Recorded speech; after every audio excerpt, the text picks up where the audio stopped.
तो अब आप अशनीर ग्रोवर की क्रेजी रियल लाइफ स्टोरी सुन चुके हैं। ये एक ऐसी कहानी है जिसमें एक हीरो भी है, विलन भी है और बहुत से अलग अलग तरह के कैरेक्टर हैं। ये आज के जमाने की कहानी है जिसने मुझे जिंदगी को लेकर बहुत से अनुभव दिए। लाइफ के इन एक्सपीरियंसेस को जीते हुए मेरे बाल और ज्यादा सफेद होने लगे। मुझ में यह समझ आई कि कौन मेरे सच्चे दोस्त हैं और वो कौन हैं जो सच में मेरा भला चाहते हैं। मैंने अपनी जिंदगी की इस कहानी से दोगलापन का असली मतलब समझा। मैंने ये समझा है कि आपकी असफलता में आपकी सफलता और सफलता में आपकी असफलता छिपी होती है। मुझे समझ आया कि जिंदगी में क्या बातें वाकई मायने रखती हैं और क्या नहीं। इस कहानी ने मुझे लाइफ में सामने आने वाले इन उतार चढ़ावों को समझने का मौका दिया। मैंने भारत के टेक्निकल इकोसिस्टम, ग्रोथ रेट और भारत के इस मार्केट को अच्छी तरह से समझा। मैंने खुद को भारत में एंटरप्रेन्योरशिप का एक उभरता हुआ चेहरा बनते देखा। लेकिन यहां पर मैं आपसे क्या चाहता हूं? मैं आपको कुछ सवालों के साथ छोड़ जाना चाहता हूं। मैं चाहता हूं आप सोचिए कि क्या मैं सच में इन सभी के बीच गुनहगार था, या फिर इन सब में क्या आप मुझे एक सुपर हीरो की तरह देखते हैं? आखिरकार बीते वक्त में मेरे साथ जो कुछ भी हुआ है उसका आप पर कोई खास प्रभाव नहीं हो सकता। अगर कोई चीज आपको प्रभावित कर सकती है तो वो है मेरी कहानी। मायने रखता है कि मेरी कहानी क्या आपकी जिंदगी में कोई वैल्यू ऐड करती है, या आपके भविष्य में कोई प्रभाव डाल सकती है। और अगर ऐसा होता है तो मुझे बहुत खुशी होगी, क्योंकि आपने इस बुक पर अपने पैसे खर्च किए हैं, जिसे आप चाहते तो बहुत अच्छी तरह से पिज्जा पर खर्च कर सकते थे, या फिर चाहते तो बियर के साथ आराम से अपना वक्त एंजॉय कर सकते थे। साथ ही साथ समय भी तो है। आपने इस बुक के 15 चैप्टर्स को सुनने के लिए अपना बहुत सा समय भी दिया होगा। बात सिर्फ इतनी सी है, मैं आपके साथ अपने विचार शेयर करना चाहता था। मैं आपके साथ अपनी सफलता, मेरी असफलता और मेरी ये ड्रामेटिक स्टोरी शेयर करना चाहता था। मेरी इस कहानी में जिंदगी के दोनों फलसफे बड़ी आसानी से आ जाते हैं। अगर आप मेरी इस कहानी से अपनी जिंदगी में कोई चेंज ला पाए तो आपके साथ अपनी पूरी जर्नी को शेयर करना मुझे मीनिंगफुल लगेगा। तो चलिए चलते हैं उन 5 चीजों की तरफ जो मुझे सक्सेस की ओर ले गई, और उन 5 फॉलिंग मोमेंट्स की तरफ भी जिन्होंने मुझे नीचे झुका दिया। बिल्कुल सोशल मीडिया स्टाइल में मैं आपके सामने एक लिस्ट लेकर आया हूं। 1, अपने अंदर एक आग जगाएं। सफलता का मेरा पहला मंत्र है, अपने अंदर की आग जलाए रखें।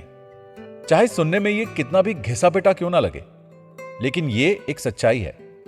मेरी परवरिश एक मिडिल क्लास फैमिली में हुई थी।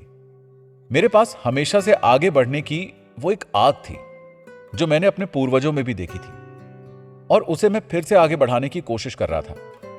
मैं बहुत ज्यादा गरीब परिवार से नहीं हूं, हम एक मिडिल क्लास फैमिली से थे, लेकिन हमारे अंदर हमारे सपने थे। मेरी इस आगे बढ़ने की चाहत ने मेरे सपनों को एक दिशा दिखाई। जब तक आप अपने कंफर्ट जोन में बंधे रहते हैं, आप सिर्फ उतना ही हासिल करते हैं जो इस जोन के अंदर है। आज मैं देखता हूं कि छोटे शहर और गवर्नमेंट स्कूल में पढ़ने वाले बच्चों में यह डिजायर होती है कि वो अपनी आने वाली पीढ़ी को बदलने के लिए अपनी जिंदगी को आज बदलें। अगर आपको लगता है कि मैं गलत हूं तो आप इसे गलत साबित कर सकते हैं। इसके लिए आपका स्वागत है, पर अगर आप इसे फॉलो करते हैं तो आपके लिए बेहतर होगा। 2, नौकरी करके कोई रईस नहीं बनता। पहले मैं एक बात साफ कर देना चाहता हूं, मैं नौकरी के खिलाफ नहीं हूं। आखिर मैंने भी अपनी जिंदगी के 9 साल नौकरी करके ही बिताए। मेरी मां भी सरकारी स्कूल में टीचर थी, मेरे पिताजी सीए की प्रैक्टिस कर रहे थे। ऐसे में मैं ये कह सकता हूं कि मैं एक बिजनेस फैमिली से नहीं, बल्कि 9 to 5 जॉब करने वाली फैमिली से बिलोंग करता हूं। मैं ऐसा कह रहा हूं क्योंकि मेरा अनुभव मुझे ये कहने पर मजबूर कर रहा है। अगर आप अपनी जिंदगी को बदलना चाहते हैं तो आपको अपना तरीका बदलना होगा। नौकरी आपको एक रेगुलर इनकम दिला सकती है, आप अपनी जिंदगी अच्छी तरह से चला सकते हैं। लेकिन अगर आप जिंदगी में कुछ अलग हासिल करना चाहते हैं, अपनी जिंदगी को पूरी तरह से बदलना चाहते हैं, तो आपको ऐसा सोचना होगा। मैं ये भी मानता हूं कि शुरुआती दौर में बिजनेस करने में बहुत सारी तकलीफों का सामना करना पड़ता है, और यह समस्या इतनी बड़ी है कि एक नौकरी करने वाला इंसान इन बातों को इमेजिन नहीं कर सकता। 3, अगर आप किसी बहुत सफल इंसान की जिंदगी को जीना चाहते हैं तो उनके सामने झुकना जरूरी है। एक बहुत ही कॉमन एडवाइस जो आप अपने बच्चों को बड़ा करते वक्त उन्हें देते होंगे वो ये है कि जिनके पास आपसे ज्यादा पैसे हैं उनके पास ज्यादा वक्त मत बिताओ। कारण यह है कि आपको लगता है कि अगर बच्चे ऐसी संगति में रहेंगे तो उनके अंदर बहुत सारी इच्छा बढ़ने लगेंगी, वो बिगड़ जाएंगे। लेकिन मैं कुछ दूसरी तरह से आपको सोचने के बारे में बता रहा हूं। आपको अपनी जिंदगी का ज्यादातर समय अपने से बेटर लाइफ जीने वाले लोगों के साथ बिताना चाहिए।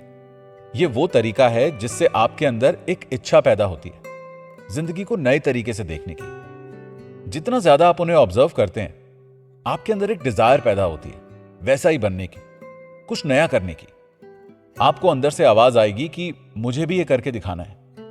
अपने अंदर की आवाज को समझकर आप कुछ बड़ा कर सकते हैं।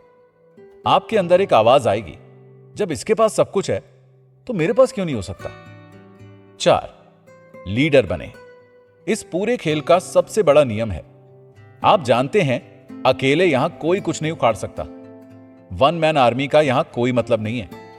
आपको अपने साथ लोगों को जोड़ना होगा। अगर आप एक फाउंडर हैं तो आपको अपने साथ लोगों को जोड़कर उन्हें लीड करना होगा, एक लीडर बनना होगा। सुनने में यह बड़ा आसान लगता है, लेकिन करना इसे बहुत मुश्किल है। आपको यहां काम करने से ज्यादा अपनी लीडिंग कैपेसिटी को डेवलप करना होगा, खुद को सिखाना होगा, दूसरों को सिखाना होगा। न सिर्फ खुद हार्ड वर्क करना होगा, बल्कि दूसरों के अंदर भी यह स्किल डेवलप करनी होगी। हम सिर्फ ये सोचते रह जाते हैं कि हमें दूसरों से बेहतर बनना है। हम टीम वर्क की तरफ ध्यान नहीं देते। लीडर की जॉब ही यह है कि वो दूसरों को बेहतर बनाए, अपनी टीम को बेहतर बनाए। 5, पैसों के बारे में, लेन देन के बारे में ना सोचें। अगर कोई इन्वेस्टर आपके बिजनेस में $625 मिलियन इन्वेस्ट कर रहा है, आपकी बिजनेस एबिलिटी पर इन्वेस्ट कर रहा है, इसमें आपकी कुछ तो काबिलियत होगी। मेरी काबिलियत थी कि मैं ज्यादा लेन देन के बारे में नहीं सोचता था। मैं ये नहीं सोचता था कि सामने वाला मुझसे क्या उम्मीद कर रहा है। अगर मैं अपने बिजनेस को सीरीज डी राउंड में भी बहुत आगे लेकर जाता हूं तो जाहिर सी बात है ग्रोथ तो होगी ही।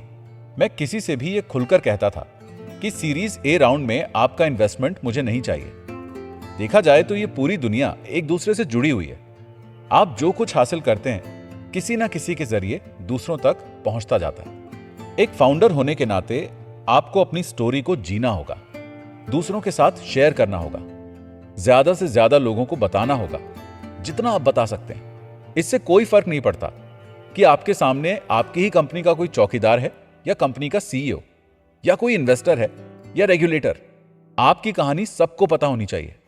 आपको इस बात का भी ध्यान रखना है कि कोलैबोरेशन यानी कि मिलजुल कर काम करना ह्यूमन प्रोग्रेस का सबसे बड़ा तरीका है। और अगर आप सिर्फ लेन देन के बारे में सोचते रहेंगे तो आप तरक्की से थोड़ा दूर हट जाएंगे।